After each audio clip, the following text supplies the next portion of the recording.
+632-8271-3482. O di kaya ipuntahan nyo ang kanilang official Facebook page para sa isang libreng konsultasyon, DepEd Consulting International, mga kapuso. May flash report. Super Radio DZWB Flash report, kunaya naman kaya ng gatos. Alan, ano ba yan? Pasok! Posibleng makaranas ng manual load dropping o rotational brownout ang ilang bahagi ng Metro Manila ngayong araw. Ito ay kasunod na rin, Mike, ng pagsasailalim sa red alert ng Luzon Grid ngayong araw dahil sa manipis na supply ng kuryente ayon sa NDCP. Maliban sa ilang bahagi ng Metro Manila, posibleng makaranas din ng rotational brownout ang ilang bahagi ng La Union, Pangasinan, maging ang Quezon Province mula yung sa La Union at Pangasinan mula alas 9 hanggang alas 10 ng umaga, yung sa Quezon, maging sa Quezon Province at maging na rin sa ilang bahagi ng Metro Manila. Posibleng papansin ang rotational brownout kung gaganda ang supply ng kuryente. Ano oras pa po umpisa yung tinatawag na mga rotational brownouts na yan, Alan? Posibleng mangyari ito, Mike, mula ngayong alas 9 ng umaga hanggang alas 10 ng umaga. Kaya hindi ko masabi, Mike, na mag-impact na ng kuryente dahil hindi naman nai-impact ang kuryente pero magtipid sa paggamit ng kuryente. Ay yung kapuso ng God's Day sa Radio DZWB, walang Super iwala. Radio DZWB Ito ang sama-sama nating pagiging saksi sa WB. Oo, pakita nyo man lang sa mga tao na sinisitan nyo ito, mga kumpanya ito.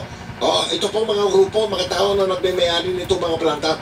Magtaka nyo, sabi na ito na Alabanza, ito kapag salita ng NGCP, 90% po ng mga plantang laksara na nagiging sanhi po ng mga brownout ngayon, 90% doon sa mga laksara, biglaan, walang anunsyo, walang schedule, sabay-sabay nasira. Ano ba yan? Ha? Hindi bang mali? Baka naman ang harap-harapan na po pagtsubibo sa atin, mga kapuso. Ano ba? Parang mga kumpanya ng langis siya na. Sabay-sabay kung magtaas ng presyo, sabay-sabay kung magbaba ng presyo, at yung presyo, yung pagtaas at pagbaba, pare-pareho. Tapos, ito naman, sino ba nakakasakop sa mga kumpanya ng langis? Department of Energy na naman, ano ito? Department of Energy ba? O paano ba ito? Oil Regulation o ano ba ito? Department of Energy? busy si Secretary Cusi, busy sa PDB laban. Hindi ba? Hanggang ngayon, walang nagtatanong sa mga kumpanya ng langis, paano nangyari yan? Nasabay-sabay kayo kung magtaas o magbaba ng presyo. Paano nangyari yan na pare-pareho ang presyong pagtaas, pare-pareho ang presyong pagbaba? Parang mga planta ng kuryente, sabay-sabay nasira. Ginagago niyo ba kami? Hindi, tagal na kami gago. Tagal na kami ginagago naman. Ay, ano ba naman kayo dyan? Mga kapuso, buti na lang po may frontline tayo laban sa sore throat. Kung meron tayo mga frontliner laban sa COVID, may frontline tayo laban sa sore throat. Camilo San. Frontliner namin ito, mga kapuso.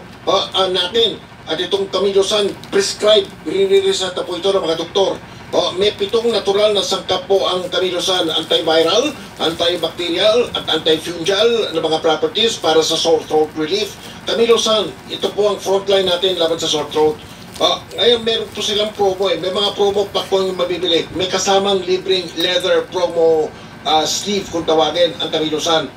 Mabibili po ito sa lahat ng mga nangungunang mga butika nationwide. Ang promo nito nag-umpisa po ng Hunyo 15, 2020 at patatapos po ito sa Hunyo 30, 2021 per DOH, FDA, CDRR Permit number 356 Series of 2020.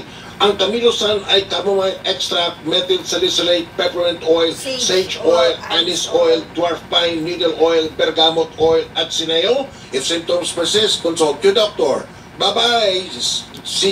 GTV, bye-bye! Magandang umaga po sa inyo. Good morning, GTV. Okay, what